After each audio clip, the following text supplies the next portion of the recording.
So I'm making another instructional video for the members of Tatsumaki Taiko, but also for anybody out there in YouTube land who's curious and wanting to know more about Taiko. These clips are starting out pretty basic. So today I'm going to talk about the Ji Uchi beat in Taiko, the Ji or the Ji Uchi being the basic rhythm in Taiko. And I'm going to talk about and demonstrate two Gs today. One that I call the straight G, and the other that I call the swing beat G. And we'll talk about a little bit about technically how to play them more effectively, and about some good things technically and some bad things technically that you want to avoid. So straight beat G, call it that because it's pretty much just a straight right left right left right left right left rhythm.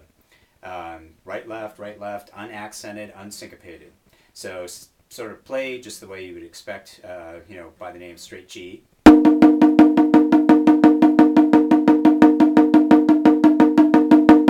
Right. Whether slow or fast, one of the things that I tell people is to concentrate on the elevating your bachi. So faster tempo, obviously, you're going to be lower. Slower tempo, you want to elevate your hands more.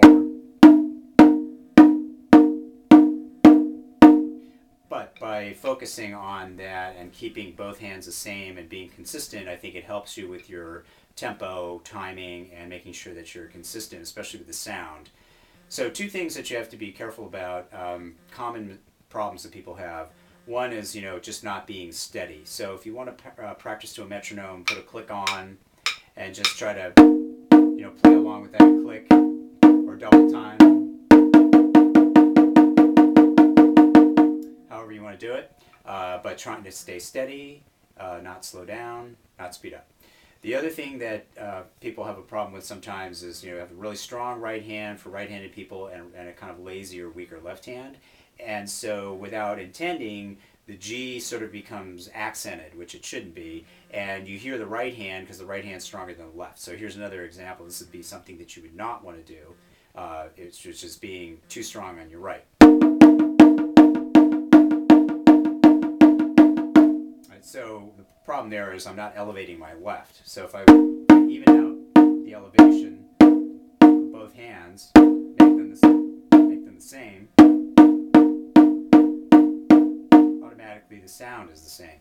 So that's a very basic thing, but it's something that sometimes people don't focus on. So try to watch the elevation of your bachi and make sure that that's consistent. Swing beat G, I think, has gotten that name because it reminds people of the jazz swing beat, which has that swing in it. So you have to keep a swing and make sure that you don't lose that swing, which is one of the things to talk about next, which is, again, bad things, but first the good things, the good technique.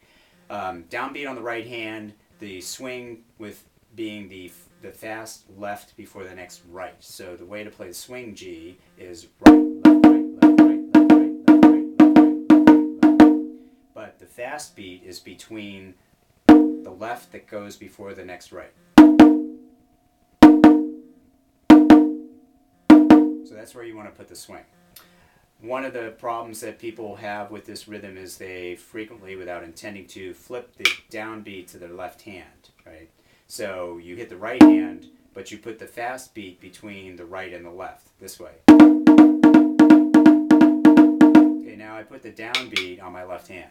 So you have to be careful about that. So first is a downbeat on the right, and then a fast left, right, left, right, left, right, left, right.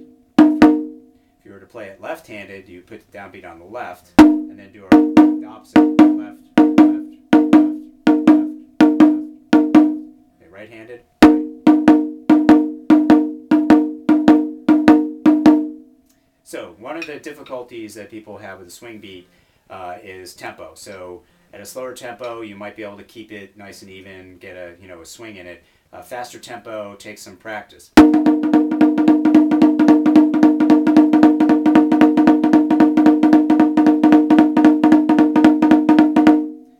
I'm still focusing on the same thing. I'm focusing on first, keeping the swing between the right and the left before the next right. I'm also focusing on keeping my bachi elevated to the same level. So faster. obviously you're not going to be able to elevate as high. Slower. High, big elevation oibachi helps me with my timing and helps me also keep the sound the same. Again, don't want to have your right hand be louder than your left. It's unaccented, so it should sound the same from the right hand to the left hand. Don't emphasize the right over the left. So again, right-handed people have to be careful about a lazy left. Pretty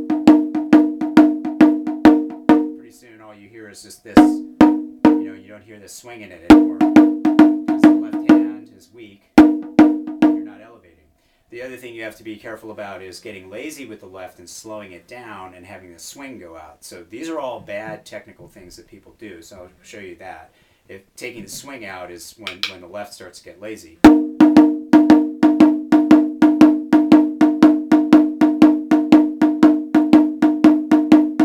Pretty soon it morphs almost into a straight G. So you have to be careful about that. Swing G is got to have swing. Straight G obviously has no swing.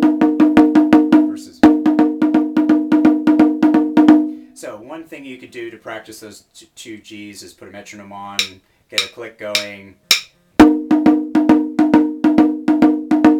practice with the downbeat on the metronome click, switching between those two beats.